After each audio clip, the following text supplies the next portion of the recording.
Highways నేను నిన్ననే decide అయ్యా, జగన్మోహన్ రెడ్డికి సంబంధించిన వార్తలు వద్దు.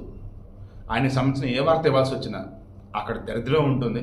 దాన్ని ఏడు తీసుకొచ్చి చర్చిస్తున్నప్పుడు వద్దు బాబు, అసలు ఆ మనిషినే మేము చూడదలుచుకోవట్లేదు, ఆ వార్తలు వినదలుచుకోలేదు మీలో చాలామంది అంటున్నారు. ఇక ఆయన వార్తలు కావాల్సిన వాళ్ళు వస్తున్న వాళ్ళు ఎవరు అంటే జాంబీలాగా మీద పడిపోతున్నారు. బట్ రియాలిటీ చెప్పాలి, ఒక జర్నలిస్ట్ ఉన్న వాస్తవాన్ని చెప్పాలంటే తప్పట్లా. అందుకే ఇక రేర్గా టచ్ చేస్తాం. నిన్న సత్యనపల్లి రెంటపాలలో నాగమల్లేశ్వరరావు ఎవరు మనిషి చనిపోతే సంవత్సరం తర్వాత వెళ్ళాడు ఆడికి. ఎందుకు? శవాలేం కనిపించట్లా, సంవత్సరం క్రితం సరిపోయిన శవాలనే కదా రాజకీయం చేద్దాం శవరాజుకుని వెళ్ళాడు. ఆ మనిషి విగ్రహం మళ్ళీ అంట ఊర్లో విగ్రహం. ఎందుకు చనిపోయాడు? జగన్మోహన్ రెడ్డి మరలా ముఖ్యమంత్రి బెట్టింగ్ వేసి ఓడిపోయి చచ్చిపోయాడు. బెట్టింగ్లో ఓడిపోయాడు, అప్పులు పాలయ్యాడు, డబ్బులు లేవు. జూన్ 5 పురుగుల మంది అయితే జూన్ 9 చనిపోయాడు. వీళ్ళు పరామర్శకెళ్ళి ఇది చేస్తున్నారే, ఆ రోజు వెళ్ళి ఆయన కాపాడాలి కదా, కాపాడాలి. సరే ఇలా చాలా ఉన్నాయిలే. ఇప్పుడేంటి, నిన్న వెళ్తున్నాడు కదా, ఆ వెళ్తున్న మూమెంట్లో ఆ గుంటూరు దగ్గర వచ్చేసి సింగయ్య అని ఒక అతను చనిపోయాడు. గుద్దింది ఎవరి వెహికల్ ఏంటంటే ఈ వైసీపీ వాళ్ళ వెహికల్. వెళ్ళిపోయి రాకుండా కాన్వాయ్కి పర్మిషన్ ఇచ్చిన 11 వెహికల్స్ అయితే 30 పైగా వెహికల్స్ అంట.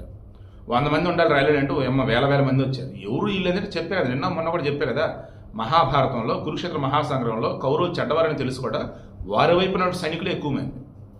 ఇక్కడ కూడా ఇంకా అలాగే దేవుడి దేవుల ఓటర్ల విషయంలో మాత్రం కొంచెం జాగ్రత్తగా ఆలోచించి ఓట్లు వేశారు మనం. సో ఇప్పుడు ఏంటి, అక్కడ రవితేజను ఒక అతను అరెస్ట్ చేశారు. 88 తల్లులని అంటారు, ఆ ఊరు చెందినటువంటి వ్యక్తి. వాళ్ళ నాన్న టీడీపీ. వాస్తవానికి అంతకుముందు వాళ్ళు వచ్చేసి కాంగ్రెస్, ఆ తర్వాత వైఎస్ఆర్సీపీ. రీసెంట్గా వాళ్ళ నాన్న టీడీపీకి జాయిన్ అయితే ఇతను వద్దు అని అన్నాడంట. కానీ వాళ్ళ నాన్న వాళ్ళ పిల్లవాడు కూడా టీడీపీ సభ్యత్వం ఇప్పించాడు. ఎందుకు?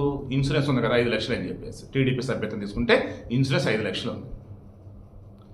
సో దాన్ని ఇప్పుడు వీళ్ళు ఏం చేస్తున్నారు, వైసీపీ వాళ్ళు, టీడీపీ వాళ్ళు టీడీపీ పరిపాలన నచ్చగా చంద్రబాబు చిరాకు వచ్చి వైసీపీ సైడ్ ఇచ్చారు. దెన్ వాళ్ళు ఎవరు నరుగుతామంటున్నారు, టీడీపీ వాళ్ళే కదా నరుగుతారంది, మంచిదే కదని చెప్పి జగన్మోహన్ రెడ్డి అన్నాడు. అంటే ఎంత దారుణం చూడండి. అసలు ఏపీలో రాష్ట్రపతి పాలన పెట్టాలన్న వర్డ్ని ఎందుకు యూజ్ చేశారంటే, జగన్మోహన్ రెడ్డి హయాంలో ఎలాగైతే విధ్వంసం జరిగిందో ఇప్పుడు ఎలాగే జరుగుతుంది. అరే ప్లకార్డులు పట్టుకొని గంగమ్మ 2029లో వైసీపీకి అధికారంలోకి రాగానే గంగమ్మ జాతరలో పొట్టేలు నరికినట్టు రప్పని అడుగుతున్న ఆ కొడకల్లారా అని బ్యానర్ పట్టుకున్నాడంటే ఏంటి అసలు దాని అర్థం? జగన్ వస్తాడు అంతు చూస్తాడా? ఎవడైతే రండి రఫ్ఫాడిస్తామో చంపేస్తామో ప్లకార్డులో పట్టుకుని అంత భయంకరంలో మాట్లాడుతుంటే దాని అర్థం ఏంటి అసలు? ఏం చేయాలి అసలు వీళ్ళని? వీళ్ళని అరెస్ట్ చేయారంటే రవితేజ ఇందాక అరెస్ట్ చేశారంట. జగన్మోహన్ రెడ్డి ఇందాక కూడా ప్రెస్ మీట్ బొక్క అనకూడదు కానీ మొత్తం స్క్రిప్టెడ్గా ఉండేది. ఎదురున్న ఎవరు కూడా ఊరు కనపడ్డు. ఆ పెయిడ్ ఆర్టిస్టులా, జూనియర్ ఆర్టిస్టులా, నిజమైన జర్నలిస్టులు కూడా ఊరికి అసలు అర్థం కాదు. సినిమా డైలాగ్ అంటే పుష్ప సినిమాలో డైలాగ్ చెప్తే నాకేంటి అబ్బా అంటాడు. అరే పుష్ప సినిమా డైలాగ్ బాగా చెప్పాడు కదా అబ్బా అంటాడు. ఆడు రాసుకున్నారు అబ్బా అంటాడు. అదే ఉంటారు టీడీపీ వాళ్ళు ఏంటి పక్కన వాళ్ళు చెప్తే టీడీపీ వాళ్ళ మరి అట్టయితే ఇంకేమి రప్పాడిస్తారులే అని అంటాడు. అసలు ఎంత చిరాకు వస్తుందంటే నాకు. ఏపీలో అసలు భయం అన్నది ఉందా తప్పు చేసే వాళ్ళకి? ఏపీలో కూటమి ప్రభుత్వ పరిపాలన విషయంలో సీరియస్లీ ఇప్పటికి ఈ 1.5 ఇయర్లో దాదాపు హత్యలు కావచ్చు, తొందర ఇలా కొడతామో తిడతామో బెదిరిటం ఇలా కావచ్చు. జగన్మోహన్ రెడ్డి హయాంలో ఎలాగైతే ఉన్నాయి ఇప్పుడు అలాగే ఉన్నాయి. అసలు తేడా ఏం లేదు. వీళ్ళు అభివృద్ధి అంటున్నారు, సంతోషమే. ఈ గ్రౌండ్ లెవెల్ని సైకో బ్యాచ్ని ఏం చేయాలి? నేను మొదట వచ్చేసి మార్ఫింగ్ ఫుట్టలేమో అనుకున్నా, తర్వాత క్రాస్ చేస్తే అన్నీ నిజమని చెప్తే వెళ్తుంది. వీళ్ళకి మెయిన్ ఇంటిషన్ మరలా చెప్తున్నాను. వీళ్ళైతే జగన్ అటాచ్ చేసిన చూడండి. తర్వాత బాబాయిని గొడ్డలతో లేపేసినటువంటి వాళ్ళకి మద్దతు, గంజాయి బ్యాచ్ పోలీసులు కొడితే వాళ్ళకి మద్దతు, ఏకంగా వేషరాజధాని అమరావతి అంటే వాళ్ళకి మద్దతు, ఇప్పుడు లేటెస్ట్గా బెట్టింగ్లో ఓడిపోయి చచ్చిపోతే వాళ్ళకి మద్దతు, ఈ మధ్యలో వచ్చేసి మనుషులని చంపేస్తాం రఫ నరికేస్తాం అంటున్న వాళ్ళకి మద్దతు.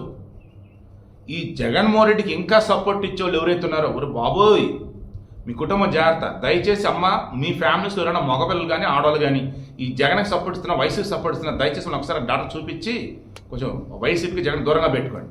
సో చంద్రబాబు గారు, లోకేష్ గారు, పవన్ కళ్యాణ్ గారు మరలా మిమ్మల్ని అడుగుతూ ఉన్నా, మీ పరిపాలనలో ఏంటి దారుణం? పబ్లిక్గా ప్లకార్డులు ప్రదర్శిస్తూ ఉంటే పోలీసులు ఏం చేస్తున్నారు? పబ్లిక్ అంత దారుణంగా జనాన్ని భయపెడుతుంటే, హెచ్చరిస్తూ ఉంటే, జగన్మోహన్ రెడ్డి వారిని సపోర్ట్ చేస్తుంటే జగన్ ఇంకా బయట ఎందుకున్నాడు? ఏం జరుగుతుంది సార్? ఇది రాష్ట్రంలో పరిపాలన నడుస్తుందా లేదా? పెట్టండి సార్, రాష్ట్రపతి పరిపాలన పెట్టండి. లేకపోతే